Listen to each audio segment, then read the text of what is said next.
आज हम बात करेंगे डायबिटिक रेटिनोपैथी के बारे में, यानी कि शुगर से होने वाले आँखों के ऊपर असर के बारे में।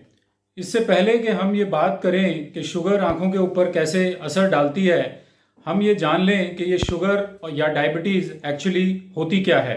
जब भी हम कोई खाना खाते हैं तो हमारा शरीर उस खाने को ग्लूकोज में मेटाबोलाइज करता है और ये ग्लूकोज हमारे शरीर के लिए पूरी एनर्जी प्रोवाइड करता है। इस ग्लूकोज की प्रॉपर यूटिलाइजेशन या स्टोरेज के लिए शरीर में एक इंसुलिन नाम का हार्मोन रिलीज़ होता है और ये इंसुलिन नाम का हार्मोन इस ग्लूकोज को प्रॉपर यूटिलाइज करने में या स्टोर करने में हमारी मदद करता है। अब डायबिटीज़ में या तो ये इंसुलिन हार्मोन कम निकलता है जिसको हम टाइप 1 डायबिटीज़ कहते हैं, या ये अपना फंक्शन प्रॉपरली कर नहीं पाता जिसको हम टाइप 2 डायबिटीज़ कहते हैं। इसका नतीजा ये होता है कि हमारे शरीर में ग्लूकोज का लेवल बढ़ने लगता है और इसी को हम डायबिटीज़ या शुगर कहते हैं। अब ये बढ़ी हुई शुगर हमारे शरीर के ब्लड वेसल्स या जो खून की नाड़ियाँ होती हैं उनके ऊपर असर डालता है। तो प्रैक्टिकली ये खून की नाड़ियाँ हमारे पूरे शरीर में होती हैं, तो ये शुगर भी हमारे शरीर के किसी भी हिस्से के ऊपर असर डाल सकता है। बट मुख्य रूप से ये शुगर हमारे हार्ट, किडनी और आँखों के ऊपर असर डालता है। तो आज हम इसमें बात करेंगे कि ये हमारी आँखों के ऊपर असर कैसे डालता है। तो इससे पहले हम ये बात करें कि आगे ये आँखों के ऊपर क्या असर डालती है, हमें ये जानना ज़रूरी है कि हमारी आँख प्रैक्टिकली काम कैसे करती है। एक आई का मॉडल है जिसके ज़रिए मैं आपको समझाऊंगा कि आँख हमारी कैसे काम करती है। आँख, ये आगे का जो शीशा दिख रहा है इसको हम कॉर्निया कहते हैं। ये आँख के अंदर एक लेंस होता है और लाइट जो है इस कॉर्निया और लेंस के थ्रू होती हुई हमारे इस रेटिना के ऊपर फोकस होती है और इसके ऊपर इमेज बनती है और ये जो ऑप्टिक नर्व है इसके थ्रू फिर ये ब्रेन में सिग्नल भेजती है और फिर हमको दिखाई देता है। अब डायबिटीज़ के अंदर मुख्य रूप से इस पर्दे के ऊपर असर आता है, जहाँ पे आप देख पा रहे होंगे कि ये काफ़ी सारी ब्लड वेसल्स हैं, खून की नाड़ियाँ हैं, जो ये लाल हिस्सा है और इन्हीं के ऊपर सबसे ज़्यादा असर आता है। लोगों के जो कुछ मुख्य सवाल रहते हैं कि अगर हमारी आँखों के ऊपर शुगर का असर आ गया है तो हमें कैसे पता चले कि हमारी आँखों के ऊपर शुगर का असर आ गया है और इसके क्या क्या ट्रीटमेंट ऑप्शंस अवेलेबल हैं जिससे इस आँखों के ऊपर शुगर का जो असर आया है इसको रोका जा सके और आँखों की नज़र को बचाया जा सके। इसमें सबसे पहला स्टेप जो है वो है एक आँखों की कंप्लीट जांच या कंप्लीट एग्जामिनेशन।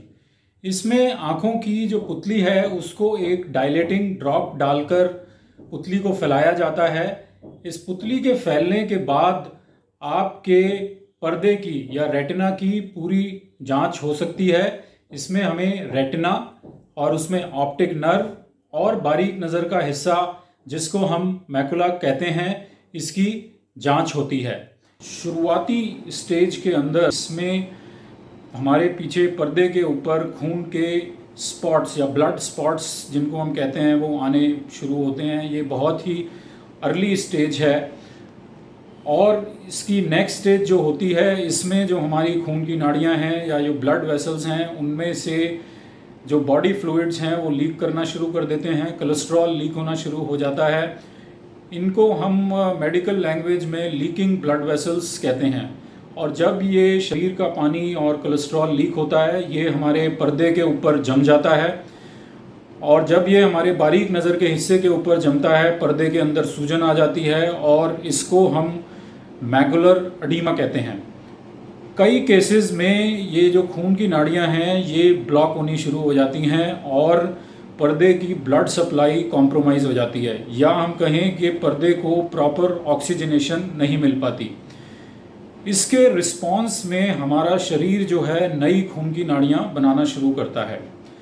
अब ये जो नई खून की नाड़ियाँ बनती हैं ये बड़ी ही कमज़ोर या हम कहें बहुत फ्रेजाइल होती हैं और इन खून की नाड़ियों के ऊपर हल्का सा भी कोई प्रेशर आए या खिंचाव आए तो इनमें से ब्लड लीक होना शुरू हो जाता है। अब अगर ये रप्चर कर जाएं और ये फट जाएं तो इनमें से काफ़ी मात्रा में कई बार ब्लड आता है। इसको हम विट्रस हीमरेज कहते हैं। और अगर ऐसी कंडीशन हो जाए तो पेशेंट की नज़र अचानक से कम हो जाती है।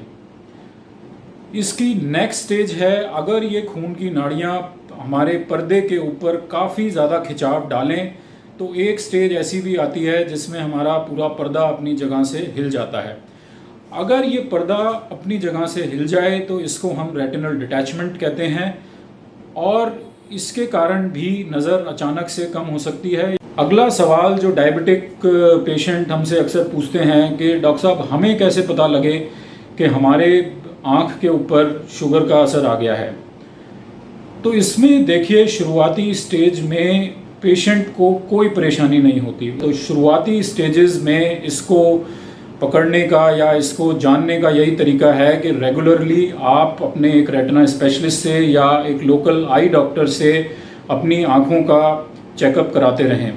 अगर आपकी बीमारी आगे बढ़ गई है और पर्दे के ऊपर शुगर का असर ज़्यादा आ गया है तो इसमें पेशेंट जो कंप्लेन करते हैं कि उनको थोड़ा धुंधला दिखाई दे रहा है, दिखने में शाम में या रात में दिखने में ज़्यादा दिक्कत हो रही है और लाइन जो सीधी है वो टेढ़ी मेढ़ी दिख रही है, लोगों के चेहरे पहचानने में प्रॉब्लम हो रही है और कई बार पेशेंट्स कंप्लेन करते हैं कि अचानक से हमारी रोशनी चली गई। तो ये सारे लक्षण ऐसे हैं जो इंडिकेट करते हैं कि आपको शायद डायबिटिक रेटिनोपैथी या पर्दे के ऊपर शुगर का असर आ गया है। तो जब हम डायबिटीज़ रेटिनोपैथी या शुगर का आँखों पर जो असर आ गया है उसके ट्रीटमेंट की बात करते हैं तो इसमें सबसे ज़रूरी चीज़ है कि आप अपनी ब्लड शुगर का पूरा ध्यान रखें, इसको अच्छी तरह कंट्रोल रखें। सेकंड, जो शुगर के अलावा एसोसिएटेड बीमारियां हैं आपको, जैसे अगर आपको ब्लड प्रेशर है, आपका वज़न ज़्यादा है या किडनी में कोई आपके इशू है, साथ में इन सब बीमारियों का भी प्रॉपर ट्रीटमेंट लेना ज़रूरी है। डायबिटिक रेटिनोपैथी का ट्रीटमेंट डिसाइड करने से पहले ये बहुत ज़रूरी है कि हम डायबिटिक रेटिनोपैथी की एक ग्रेडिंग कर लें। इस ग्रेडिंग के लिए 2 इन्वेस्टिगेशन, एक फंडस फ्लोरोसिन एंजियोग्राफी और एक ओसीटी बहुत ज़रूरी हैं।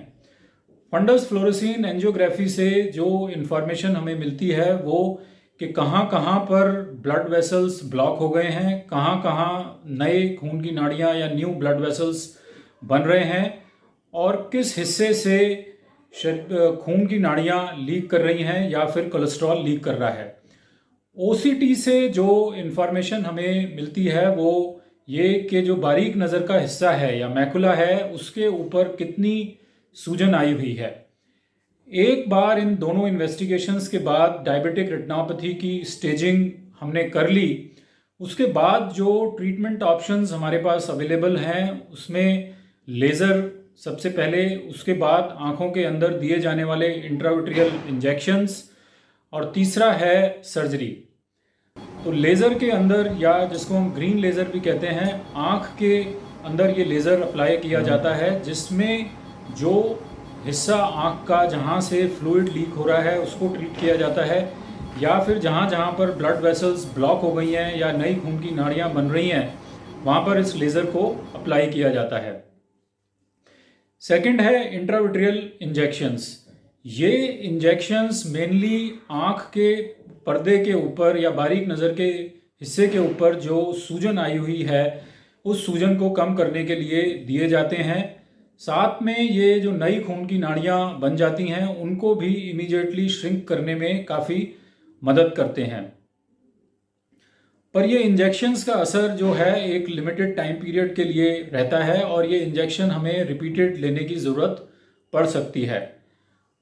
अब जिन केसेस के अंदर पर्दा अपनी जगह से हिल गया है या आँख के अंदर खून आ गया है उन केसेस में लेज़र और इंजेक्शंस इतने हेल्पफुल नहीं होते हैं। वहाँ पर हमें आँख के अंदर सर्जरी करनी पड़ती है जिसको हम विट्रेक्टमी कहते हैं। इस सर्जरी का मेन पर्पस यही है कि आँख के अंदर जो ब्लड आया हुआ है उसको हम रिमूव करें और आँख के पर्दे के ऊपर डायबिटीज़ की वजह से जितना भी खिंचाव बन गया है उस खिंचाव को हम हटाएं और पर्दे को वापस अपनी जगह सेटल करें। डायबिटिक रेटिनोपैथी में इन तीनों ट्रीटमेंट ऑप्शंस के वेरियस कॉम्बिनेशंस हम अप्लाई करते हैं पेशेंट्स को ट्रीट करने के लिए, जिससे पेशेंट्स को एक बेटर आउटकम हम दे सकें। लास्ट में यही है कि अगर आपकी आँखों के ऊपर डायबिटीज़ का असर आ गया है या डायबिटिक रेटिनोपैथी आपको हो गई है तो घबराने की या परेशान होने की ज़रूरत नहीं है। आज की डेट में काफ़ी ट्रीटमेंट ऑप्शंस अवेलेबल हैं, जिसको अगर प्रॉपरली अप्लाई किया जाए तो आँखों की रोशनी को काफ़ी हद तक बचाया जा सकता है और रिकवर किया जा सकता है। उम्मीद करते हैं इस इन्फॉर्मेशन के बाद आपको डायबिटिक रेटिनोपैथी रिगार्डिंग जो ज़रूरी इन्फॉर्मेशन है वो मिल गई होगी और अब आप अपनी आँखों का बेहतर ख्याल रख पाएंगे। धन्यवाद।